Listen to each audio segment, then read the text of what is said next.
I recently got into booth and I wanted to share some tips that I think would have helped me when I was researching about how to succeed in the booth interviews. In this video, I'll talk about where you interview, who interviews you, and I'll talk about some key questions, including the why booth question, which in my opinion is probably the most important one.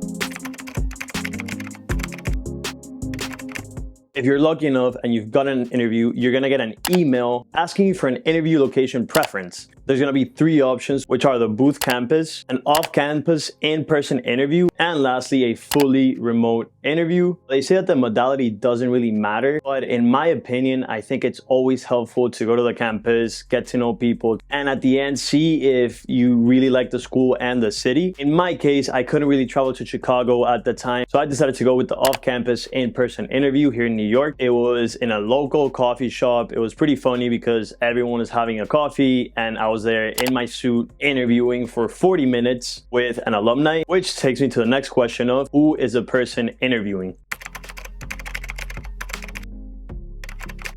There's three possible options. If you go on campus or if you do it virtually, you might get paired up with a current student. The second one, which is what I did, is that you get paired up with an alumni. And the third one is an admissions officer. I haven't really seen this one, but I've seen some posts of people having been interviewed by admissions officers. These interviews are great in my opinion. They're very laid back, very real. So as long as you're prepared and of course you really want to go to this school, I wouldn't stress too much about the interview and just try to be yourself as much as you can, even with the nerves.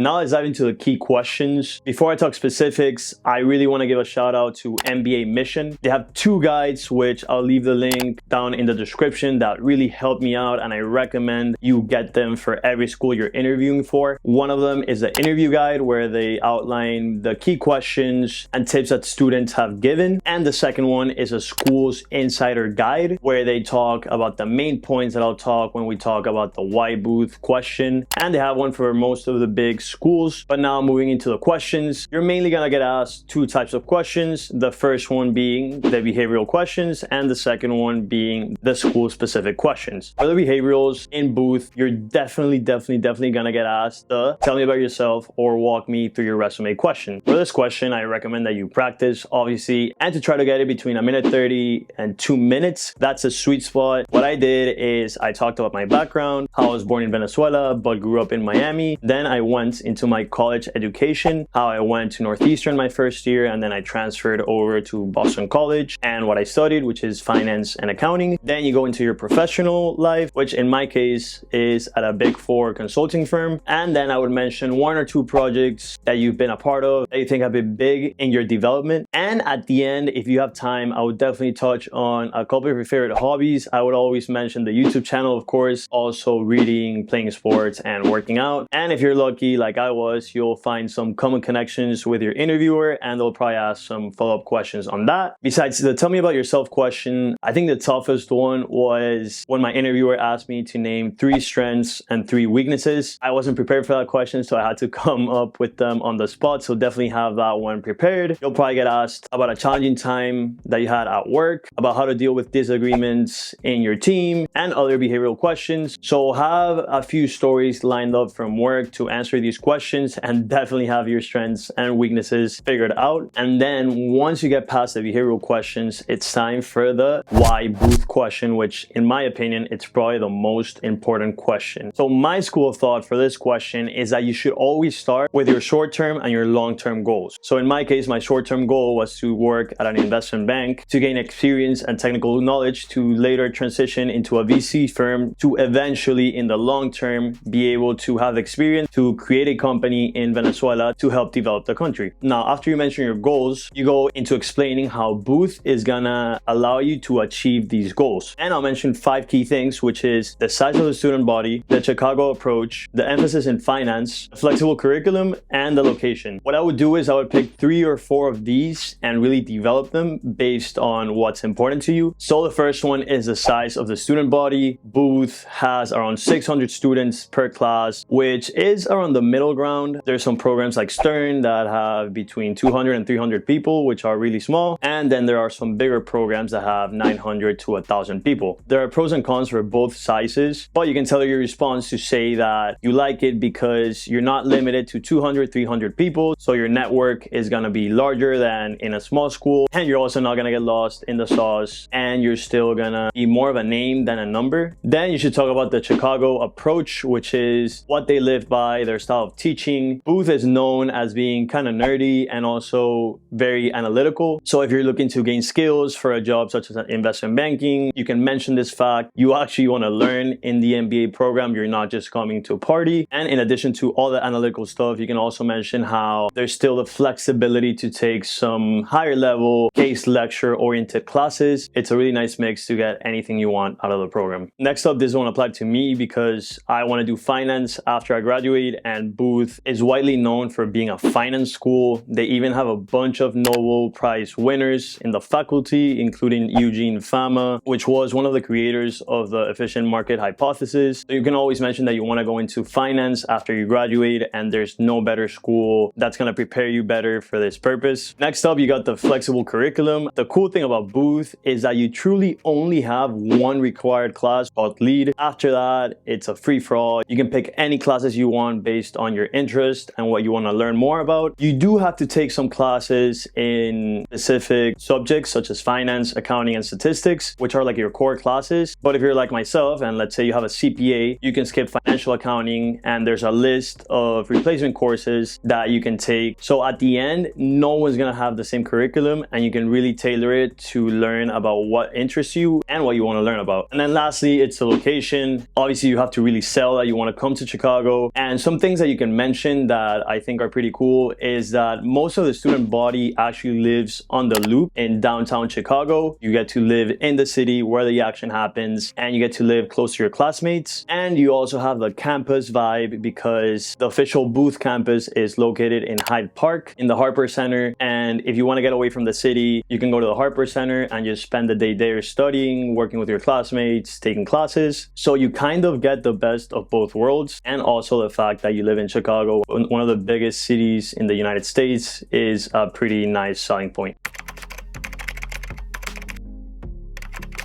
So after you're done with this, the interviewer is probably going to ask you if you have any questions. So have some questions prepared, some good ones that I asked, where tell me about your favorite thing and the thing you hate the most about Chicago and about Booth. What are some of the experiences that you enjoyed the most out of your 2 years at Booth? What is one thing you wish you knew when you were starting this whole process? And why did you pick Booth out of your other choices? I think these are good questions to get the interviewer talking, and then you can ask follow-up questions if you have any. And after this, you say goodbye and you're officially done, and there's nothing you can do except waiting for the final decision. After you get home, remember to send that thank you note. I don't know if it makes a difference, but it's always good to be nice. If you have any questions, I'm gonna leave my email in the description so you can ask, and I wish you the best of luck and subscribe. Peace.